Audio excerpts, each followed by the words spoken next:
I'd like to start by thanking Amir and Gus for giving that in-depth discussion of what it takes to bring a hospital together. In my portfolio, we have 60 of those hospitals. I just want to give you a feel for the portfolio. I do ultimately work for the Ministry of Health, but my portfolio is the Lower Mainland. We have 25 million square feet of owned and leased space under our management. That makes us one of the largest facilities management organizations in Canada. We have 720 full-time equivalents staff between those four organizations. This year, we've got 325 active projects amounting to $825 million. From a maintenance point of view, we processed 316 work orders in years 15 to 16. So that gives you a bit of a feel for, as an owner, what we have to deal with. Hospitals, of course, have zero tolerance for disruption or lack of continuity of service. I'll just let introduce Geraldine. We're just going to flip through very quickly because we thought we had to introduce ourselves. So as that's been done for us, we can actually switch through for what we're going to talk about. Larry and I are going to talk about this from Larry's 3 wishes, and I'm going to speak to how, as an industry, we can actually tackle granting those wishes for Larry.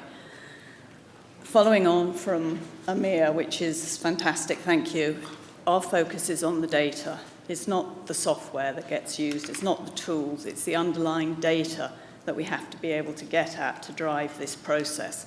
And this isn't something which is a 3D model. This is the data that can be viewed as a 3D model, or be viewed as a report, or be viewed as a plan, section, or elevation, or it can be sent out to another piece of software to be assessed for how it's going to perform or how it's going to be fabricated. So we have to move away from thinking of this as a model in terms of thinking of it as data and what software can actually access that data and use it. So Larry. So my first wish is to reduce risk.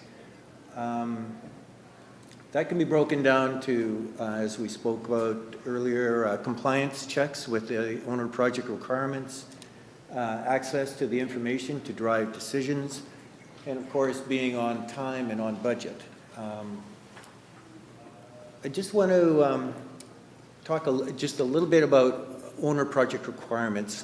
This is replacing the old design standards, the documents that we used to produce to give to the consultants and contractors. DB and P3 has forced us now to be a lot more dynamic and performance driven in our standards. So we're going to be using BIM to convey that information, but also not just for compliance, but validation of the success or failure of the things that we're asking for. Room queries, of course, we want to look at objects in the room. We got to see mechanical, electrical, structural, architectural, interiors. Because if we have to go in there and deal with any of this, as I say, in a hospital environment, there is no downtime. We're open 24/7 all year. We want to look at the adjacencies and distributions of rooms and equipment during the planning and design stage. We like to filter things by type. We want to check numbers, specific service connections. We like to look at finishes so that we can do our preventative maintenance well in advance. So we look at floor finishes, ceilings, roof materials, cladding. We also look at risk and security levels. Especially in mental health facilities, this becomes critical to understand that all the systems are working at the beginning. Things like ceilings, in a BIM, I can quickly check for ceiling heights to know if I got to buy a ceiling lift to change light bulbs in the atrium.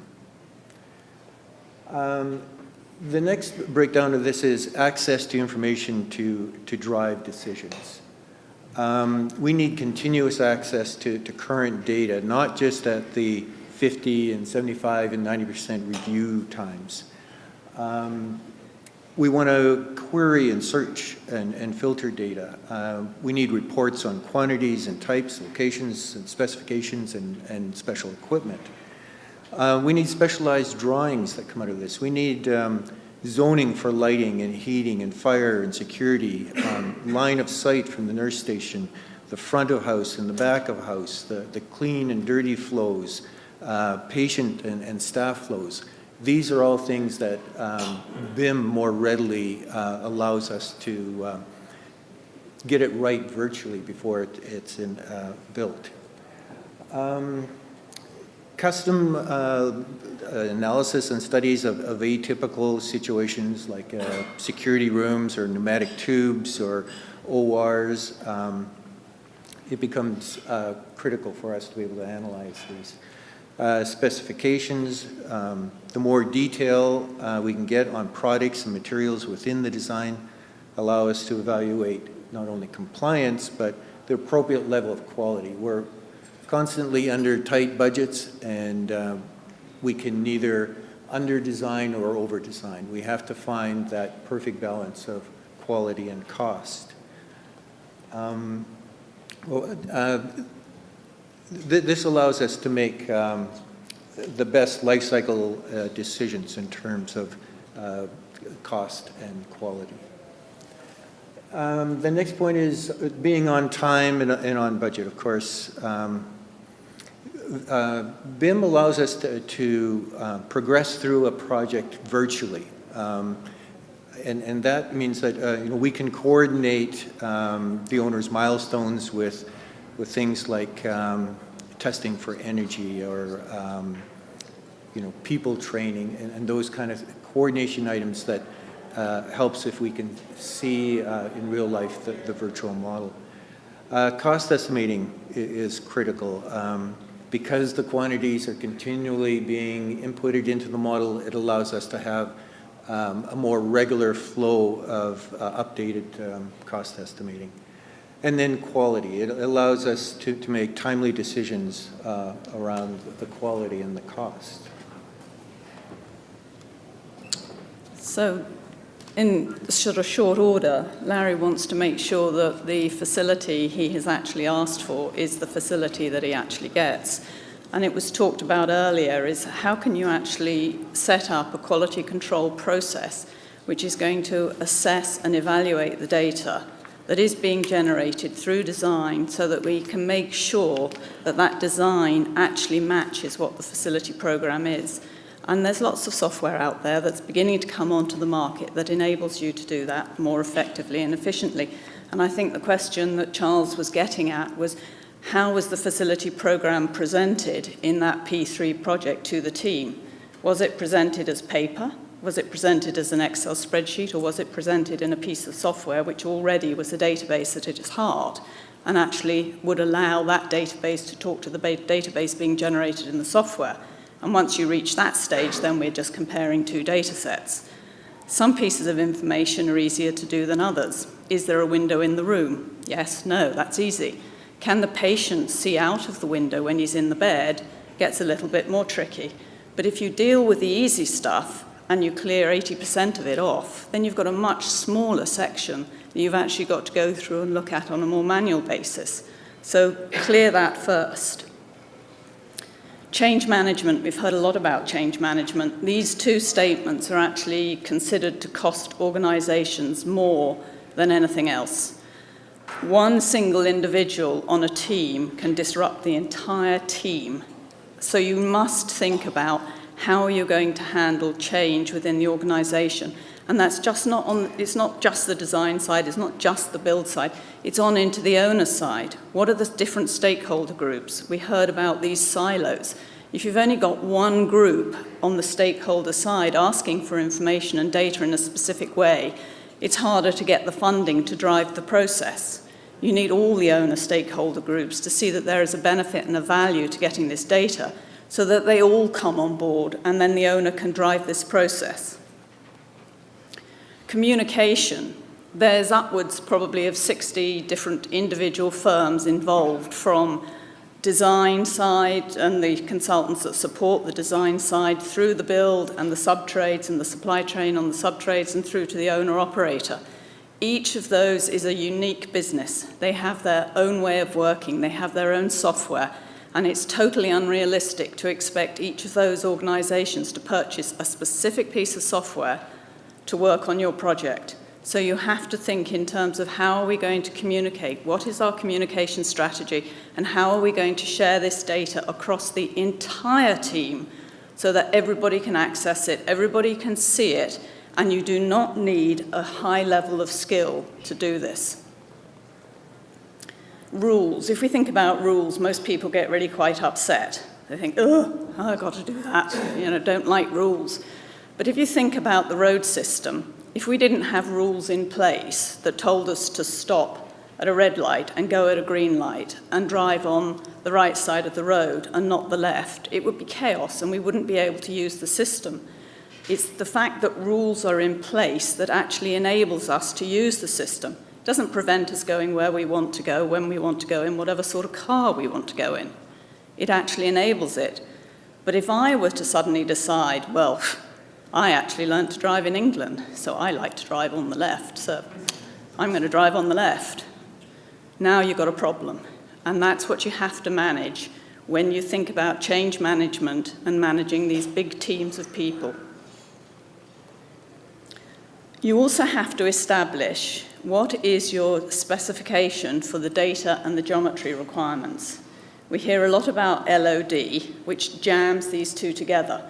But you really need to pull them apart, and you've got to think about what does the geometry need to look like to do what it needs to do, and what are the data requirements associated with that geometry, and when does that data need to be applied to that piece of geometry? Is it during design? Is it during construction? Or is it actually during a commissioning phase? When am I collecting that data? And you need to map all that out so that everybody understands what their commitment is. You heard about the project execution plan. This is a really important document that frequently gets tabled at the beginning and then it gets pushed to the side. It needs to be continuously updated. It's the agreement between all those different parties as to how you're going to work, who's going to do what, how am I going to hold somebody accountable if I don't know what it is that I've actually assigned to them to do. So this project execution plan, which is the who's doing what, when are they doing it? Where are they doing it? Which model? Which piece of software? Why are they doing it? Is there actually a valid reason for why you're modeling a coffee pot? I don't know. But whom are you doing it for? Who's getting the benefit of your work effort? That all needs to be mapped out and strategized so that we can control it. Because 10 years down the road, when Larry might want to extend or alter his building, how's he going to know how all these models went together, how all this data went together, if there isn't a plan in place as to how you actually did it? Great. So my second wish is to improve quality. So we're going to look at finding the mistakes, reducing rework, checking the OPRs for compliance, and then at the end, the successful and smooth turnover when I turn it over to facilities and operations. So finding the mistakes, and we want to find them early when we're still in digital, not after the handover. We want to be able to analyze and find mistakes while the building's still in that virtual state when it's easy to change, rather when the concrete is curing. We want to check the spaces to make sure that they've met the OPR function. So adjacencies of sensitive spaces, the flow of material, patients and staff, the proper servicing is in place for that equipment. It's not uncommon to have a specialized piece of equipment show up on site and all of a sudden we didn't have the services acknowledged to be able to plug it in. Coordination of systems, coordinating security and door hardware is paramount in healthcare. Coordinating mechanical systems with energy conservation, coordinating things like nurse calls with IT systems, and All of these systems can no longer exist on their own. We need everybody at the table at the same time to make sure that there are no mistakes when we move in.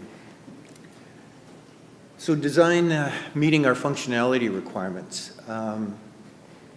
Compliance with the OPR functionally, now this is as opposed to just confirming it's there. I mean, BIM can easily tell us that this is what we asked for in the functional plan, but and that it's in the design. But when we find that BIM can also test out for functionality, because we can see the equipment in a 3D in an OR room, and we can see the swing of the boom, and we can walk staff through it. So it's easier to solve the problem then, rather than on opening day and the doctors walk out saying, well, this isn't going to function for us. Ability to access and service and replace equipment. So in BIM now what we're asking for is if a filter has to be taken out, we want to see a 3D space dedicated to being able to pull out the filter. We don't like to have to suspend our maintenance people upside down on a rope to get these things out. The big pieces of equipment eventually have to be replaced. We want to see the plan and where we're going to have to put the crane to get these things out. All of these things can be tested in a BIM environment. Risk analysis. We can look at security zones and where we've got cameras and special locks. Post-disaster requirements, infection control and prevention. All of these things can be tested out well in advance. Preventative maintenance, access to specific product information to guide maintenance planning well before the building's open. Just makes us more efficient. Life cycle costing. The information that we can gain assists in making decisions about the appropriate level of quality. With ever tightening budgets, the effects of quality on maintenance and risk need to be driven by conscious decision making. Reduce rework. So we want to reduce the rework at all the different stages of a project. In the planning stage, BIM can help to develop a more concise project definition. It can also be an evaluation tool that as we go through the statement of requirements and get them into BIM, as an owner, now it's quite easy for me to use that when I'm evaluating a DB proposal or a P3 proposal. In the design stage, of course, just checking for the clashes between systems and materials and flows. In construction, we know that there's fewer change orders, or when the changes are required, they're less disruptive because we have more information to work through it. There should be less impact. And then, of course, move-in. If there's less rework for functionality at move-in, there's a greater chance of understanding and evaluating before it's built. And that leads into the successful and smooth transition. We need to understand how to maintain the facility from day one. When we don't have that, in the past, of course, we got that information at handover when it was constructed, and it typically took us up to 2 years to really understand the building and how it was to function. Access to all relevant and required information before handover. That allows us to do staffing projections and equipment projections. The data for us has to be available in our asset management model of programs. Maximo, Archibus, Angus, and all of this needs to be done before handover so that we can do preventive maintenance planning. And then access to the design rationale to support the future changes. There's a trend to redevelop hospitals on their site, which results in an accumulation of systems over time that need to continue to work together. And the old paper management of that information just doesn't work for us. So we've heard a lot about data today, but data's no good to you if you can't actually access it and use it. And a piece of software like Revit requires a high skill level to actually get into it and use it. And it's also a database, so I can easily change it if I'm not a skilled user, and I can mess it up for other people. So how are you going to expose this data in a form that allows somebody who can just point and click to get at it, but actually use it to drive information, drive knowledge, and actually then enable them to make decisions? So you need to start thinking in terms of what tool am I going to use that's going to extract the data from Revit and put it somewhere else, whereas I, as a non-user, can get at it, I can query it, I can generate reports, I can see what's going on, and I can then make decisions. And owners have to be able to interact with the data in that way. When we talk about the data, there's a lot of tools out there that are basically a drawing view. It's a digital drawing view, and you can start to query it. But that's only the top. That's like the 10% you see of the iceberg.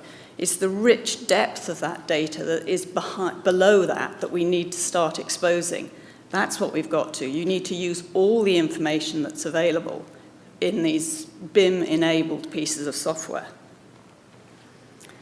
Search for the differences. As human beings, we're really not very good at spotting what's different between one iteration and another iteration. Computers are really, really good at it. And you could probably sit and look at that image and say, are they the same or are they different? I happen to know, because I generated them, that they're different. But it would probably take you quite a while to find where they're actually different. But use the computers to search and sort and filter to spot the differences. You're dealing with data and data sets. Computers can easily compare those two data sets. If you're on the estimating side, during the design phase, the designers aren't going to highlight everything they've changed or altered, but give the QS two data sets, and he can easily compare them, and he can see what's been added, what's been deleted, what's been changed, and what's stayed constant. Now I can update my estimate in an iterative way, rather than having to go right back to the beginning and start over. Optimize color. When we stay in a digital world, color doesn't cost us anything. And color enables us to uptake information 80% faster. We retain it 60% better. 3D is not necessarily the best way of conveying information. If I'm a surgeon and I need to know whether or not my patient's heart is performing properly, I don't want to sit and watch it in 3D going boom, boom, boom. That's not efficient. I want to see a graphical representation. How is that heart performing? Is it above or below its standards? Again, when you come back and you think of data, how do you want to see that data? What is the best way for you to see that data to enable you to do whatever job it is that you have to do? Is it graphical? Is it a pie chart? Is it a report? Is it 2D? Is it 3D? Is it colored? What is it? That's what we need to start drilling down to enable all those various groups to benefit from this process. The other thing about when you work with data as opposed to thinking of software is you can start thinking in terms of future-proofing that data so that software that doesn't exist today but could easily exist tomorrow is going to be able to use it and access it and do other wonderful things with it. So your wish 3. So my third wish is to track assets. We need to understand the assets well in advance, but also through the full life of the building. So we want to assign and validate IDs. In the past, as I mentioned, this could take years to assemble. Associate all information to the asset, the manuals, the warranties, all of those things that if something fails in a hospital, we don't have time to run around and look for those things. We want to track the life cycle through preventative maintenance, replacement planning, and condition information. And a lot of times having that information drives our budgeting and our requests for funding. We want to track servicing requirements. We want the digital handover at completion. And we want to collect the data as soon as it's available, probably at the shop drawing approval stage, and not at project completion. Oops, sorry, I'm behind my slides. Okay, so the next one, B, the data and documents that we're looking for. As I say, we want to collect during and not after the handover. The granularity of the data that's going to be collected, as Geraldine was saying, it has to be at the appropriate level. We're not interested on the door hinges, but anything that has to be replaced within the life of the building, we do want to track. We want easy reporting. We want to be able to easily search through this information. Ideally, it would be a point-and-click access to all the information. And this allows us to provide a faster response time to issues. Because in a hospital, there is no acceptable downtime. Everything has to be done immediately. Access to current information. So the digital access to the current information rather than reading and filing paper. It's simpler to maintain and update as the facilities change over time. And the ability to just Google the facility, and in our case, 1,000 buildings, without extensive or expensive hardware requiring a high level of skill and level to operate. Thank you. So a huge piece for owners is the sort of verification and validation of information that has been accumulated through design and through the build phase of the project that then has to enter into the facilities maintenance and operation. It's really the start of the life for the building. It's the end of the job for the designers and the contractors, but it's the start of the building's life. The cost to owners, and these are figures from the state, of the simple step of getting the paper handover from the end of construction, typically 6 to 9 months late, and it's binders and it's piles of paper, and owners having to go through and check it and then enter it into their systems is estimated to be $4 trillion annually. And that's a staggering sum of money. So when we have this digital data, this digital information, we know where it is, we know what it is, we can actually do verification and validation during construction with the commissioning, and then we can just pass over the entire data set to the owners, and the subset from that data set gets pushed into whichever system it is that the owners need. You need to determine what it is that your owner really needs to know. I hear a lot of people saying, oh, we're going to get a fabrication level model. Well, if I buy a car, I don't want to know all that stuff. I couldn't care less how many nuts or bolts or anything go together. The information I need to know as the person who's going to use that is really a very limited subset. What's got a warranty? What do I need to do to ensure I don't negate the warranty? How often do I need to take it to be serviced? What sort of tyres does it have? What sort of gas does it take? Where do I put the windshield washers? It's a limited set. If I actually need to know how to change the headlight, I'll probably go online and Google, how do I change the headlight on this particular model of a car? And I'll get a little video and I can watch it and I can do it. So we need to think more along those lines for owners. And that's when I mentioned what does an object need to look like, the geometry. For an owner to be able to manage his facility, he does not need an object which has all the nuts and bolts and screws and everything in it. You need to finalize with your owner what assets is it that he's actually wanting to keep track of.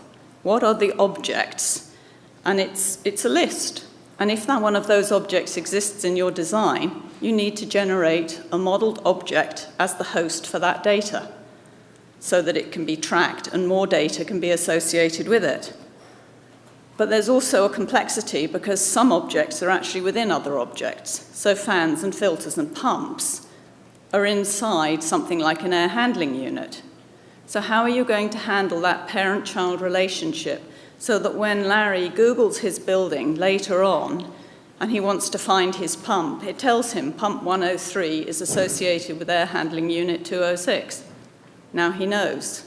So you need to consider when you're modeling on the design side, how are you going to handle that relationship?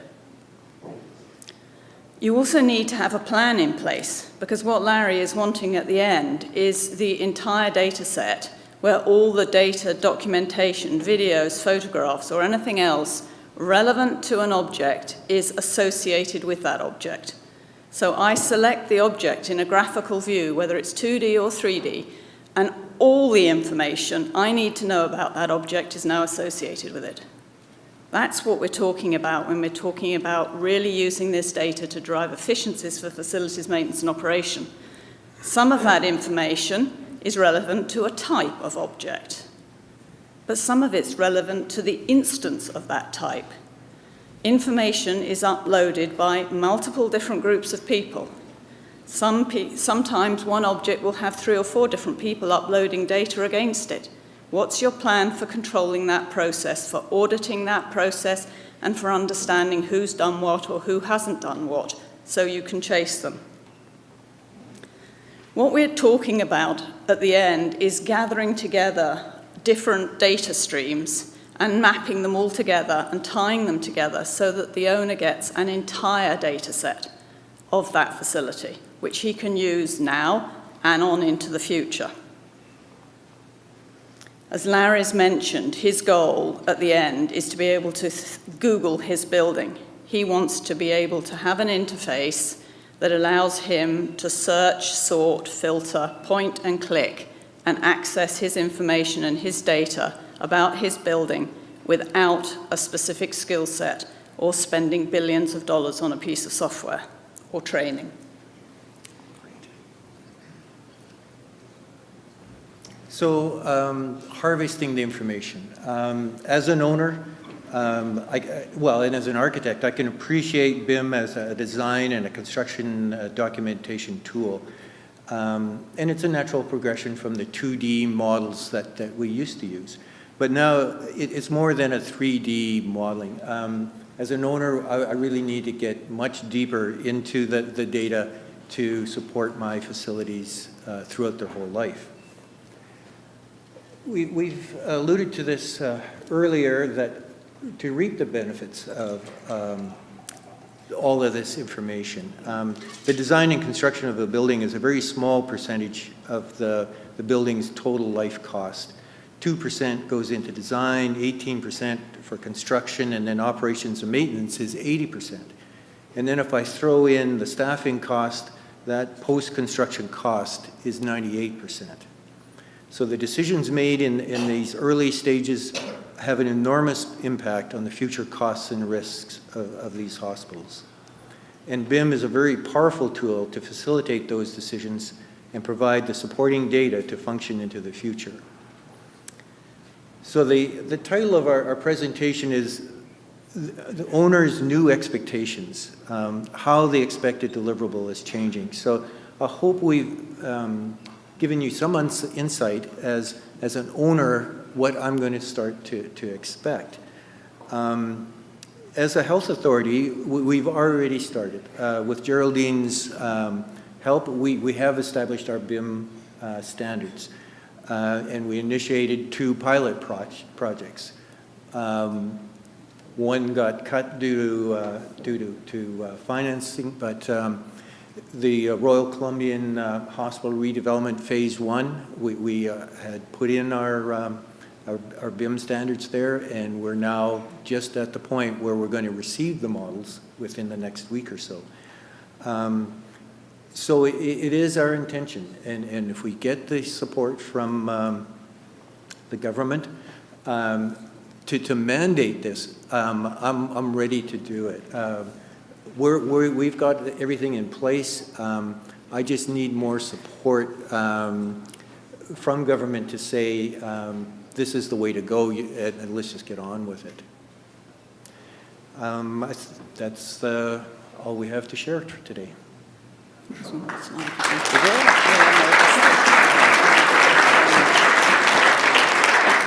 I just wanted to say anybody that's interested in following up with either Larry or I, that's our contact information, so please feel free to reach out. We're always happy to share our knowledge and our experience, the good and the bad, so please feel free to contact us.